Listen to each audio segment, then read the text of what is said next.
On my kicker tonight, it goes without a saying that Kenyan politics can be one heck of a traveling circus.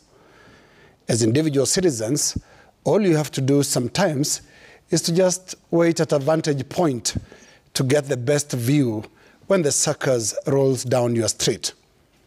I bet we all had a great view this week because it was quite a thrill down the national street. A vastly reconstructed circus staged a highly energized and frenzied show. The show was high on rhetoric and packed with anger and unexplained rage. But let's pack all that in the shelf of curiosity for the attention of anger therapists and take a moment to appreciate the one enduring collective attribute about Kenyans. We are masters when it comes to the impossible art of balancing contrasts.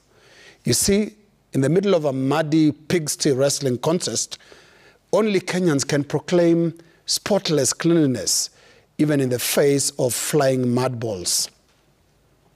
Patriotism, for example, found itself into the roadshow rhetoric of the week as some politicians found time to lecture our youth about patriotism.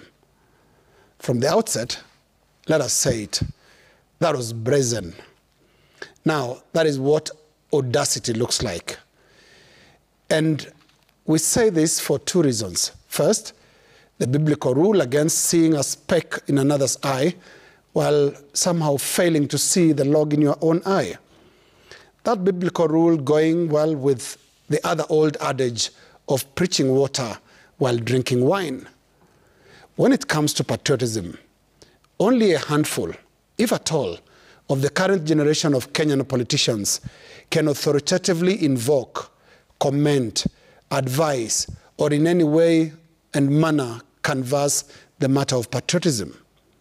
The main reason is most politicians, especially of the latter generation, get the definition of patriotism all wrong. The Cambridge Dictionary defines patriotism as the feeling of loving your own country more than any other, and the feeling of loving it. The buzzword here is country, not person, not government, not politician.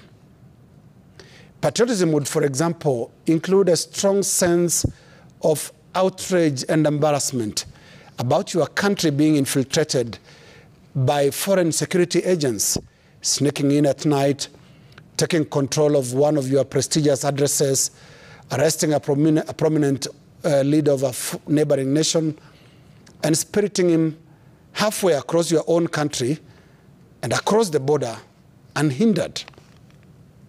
The political class completely missed the damaging significance of the abduction of Kizza Besigye in Nairobi. And for that alone, on the issue of patriotism, they owe Kenyans, especially the youth, a very long moment of silence.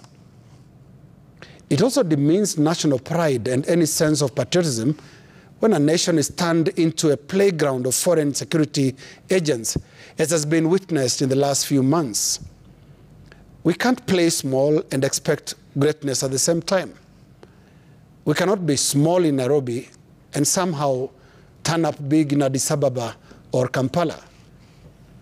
Indeed, there's a very good chance that some of our experienced neighbors, including those who have led across both ends of the Cold War, blush when they see some of our naiveties playing out on the international stage.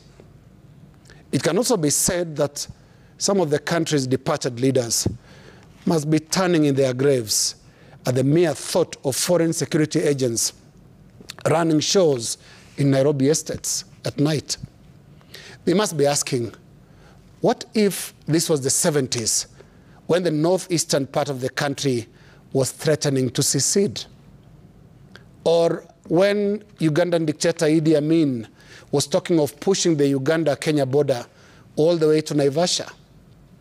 Just imagine the 80s when civil wars were reigning around the region. Very scary scenarios. And so, on patriotism, Politicians, especially those in government, must offer only one thing: silence. That's my kicker.